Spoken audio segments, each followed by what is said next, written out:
নমস্কার বন্ধুরা, তোমরা দেখছো ডিম গার্ডেন। আর আজকে বলবো এমন একটা জিনিস দিলে এই জবা গাছে সারা বছর কুঁড়িতে ভরে যাবে আর সারা বছর তোমরা ফুল পাবে। দেখো বন্ধুরা, আমার এই গাছটা দেখো, প্রচুর কুঁড়ি এসেছে আর পুরো কুঁড়িতে ভরে গেছে। প্রতিদিনই 4-5টা করে ফুল ফোটে। আজকেও আমি দুটো তুলে নিয়েছি। তারপরও দেখো বন্ধুরা, প্রচুর কুঁড়ি আছে। আর এই রকমই তোমরা যদি পেতে চাও সারা বছর জবা ফুল, তাহলে আমার মতো একটা জিনিস সপ্তাহে একবার করে দেবে, তাহলে আর কোনো কিছু খাবার দিতে হবে না, আর সারা বছরই তোমরা ফুল পাবে। দেখো থোকায় থোকায় কুঁড়ি এসেছে, পুরো জবা গাছটায় ভর্তি কুঁড়ি এসেছে। এটা একটা লক্ষ্মী জবা গাছ। আর গাছটা দেখো বন্ধুরা, পুরো যত ডগ বেরোচ্ছে তত কুঁড়িতে ভর্তি গেছে। চলো বন্ধুরা, এবার দেখাই কি জিনিস।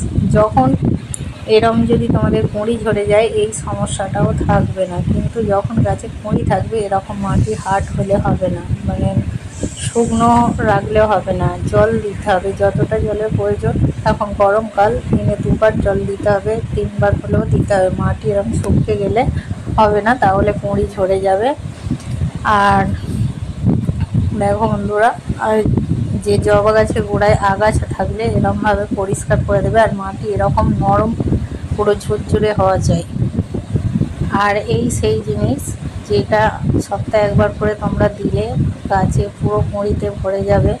দেখো বন্ধুরা, বুঝতে পারছো এগুলো কি জিনিস? ঠিকই ধরেছে বন্ধুরা, এটা হচ্ছে মোচার খোলা। এই যে মোচার খোলা, আমরা যে মোচাটা খাওয়ার পর, রান্না করার পর যে খোলাটা ফেলে দিই, এই খোলাগুলোকে ছোট ছোট করে এরকম করে টুকরো করে নেবে।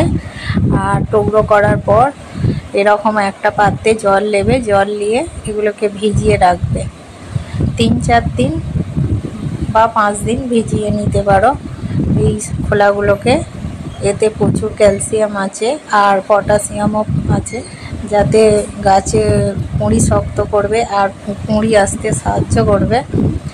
দেখো বন্ধুরা, সব আমি এই মোচার খোলাগুলো ছোটো ছোটো করে কেটে আরেকটি পাত্রে ভিজিয়ে দিয়েছি। এবার একটা ছায়া জায়গার মধ্যে রেখে দিতে হবে, যেখানে রোদ্দুর আসে না, সেরকম জায়গায় 4-5 দিন ভিজিয়ে রেখেছিলাম। দেখো বন্ধুরা, এবার ভেজানো হয়ে গেছে। এর যে লিকুইডটা বেরোলো, এটাকে ছেঁকে নিতে হবে। এরকম ছেঁকে নিয়ে 1 মগ লিকুইডটা নিয়ে আরও 5 লিটার জলের সঙ্গে মিক্স করে নিতে হবে ভালো করে। এটা র গাছে দিলে হবে না, এটা জলের সঙ্গে পাতলা করে পাইল করে নিতে হবে। তাতে 1 চামচ ফাঙ্গিসাইড মিশিয়ে দিতে হবে, যে কোনো ফাঙ্গিসাইড দিলেই হবে। আর এটাকে ভালো করে মিক্স করে নিয়ে জবা গাছের গোড়ায় 1 মগ করে দিয়ে দিতে পারো সপ্তাহে 1 দিন করে। জবা গাছ কেন, যে কোনো গাছ যাতে ফুল ফল তোমরা পেতে চাও, সেরকম গাছেতে দিলে খুব ভালো রেজাল্ট দেবে। একবার করেই দেখো বন্ধুরা, গরমকাল আসছে আর প্রতিটা গাছেতে ফুলে ভরে থাকবে। তো এই ছিল আমার ভিডিওটা যদি ভালো লাগে বন্ধুরা, লাইক কমেন্ট শেয়ার করে দিও আর আমার চ্যানেলটিকে সাবস্ক্রাইব করে